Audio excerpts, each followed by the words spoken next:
Malakim Alef. When the queen of Sheva heard what was being said about Shlomo because of the name of Adonai, she came to test him with difficult questions. She arrived in Yerushalayim, accompanied by a very great retinue, including camels bearing spices and gold in great abundance, and precious stones. When she appeared before Shlomo, she spoke with him about everything on her heart, and Shlomo answered all her questions. Nothing was hidden from the king that he could not explain to her.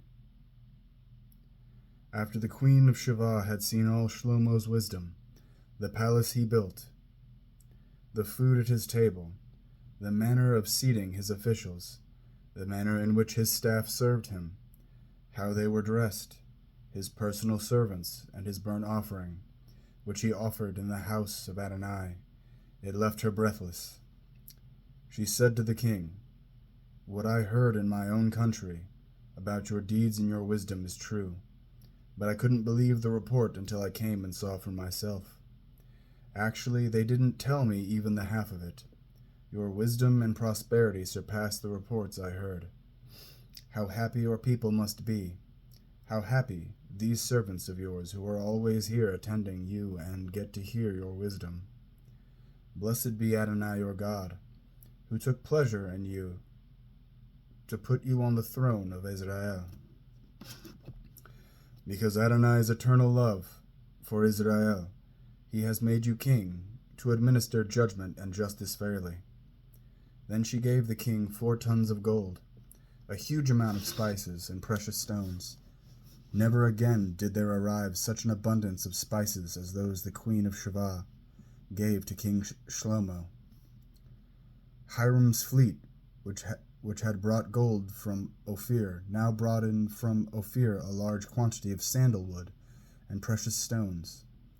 The king used the sandalwood to make columns for the house of Adonai and for the royal palace, and also lyres and flutes for singers. No sandalwood like it has come or been seen to this day.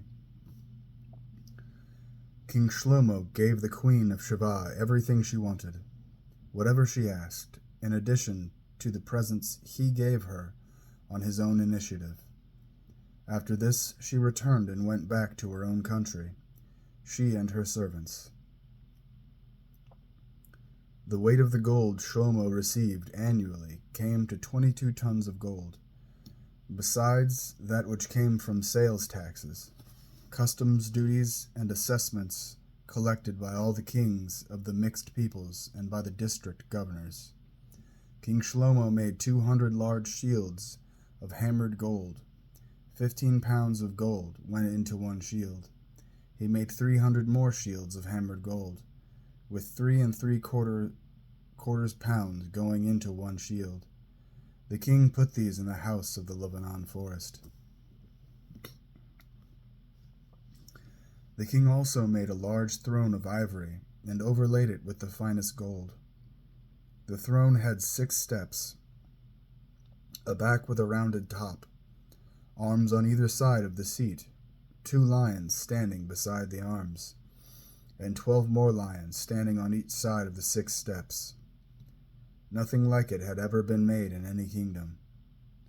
All King Shlomo's drinking vessels were of gold, and all the utensils in his house, in the house of the Lebanon forest, were of pure gold. None was of silver, for in Shlomo's time it was regarded as having little value. The king had a fleet of large Tarshish ships, along with Hiram's fleet.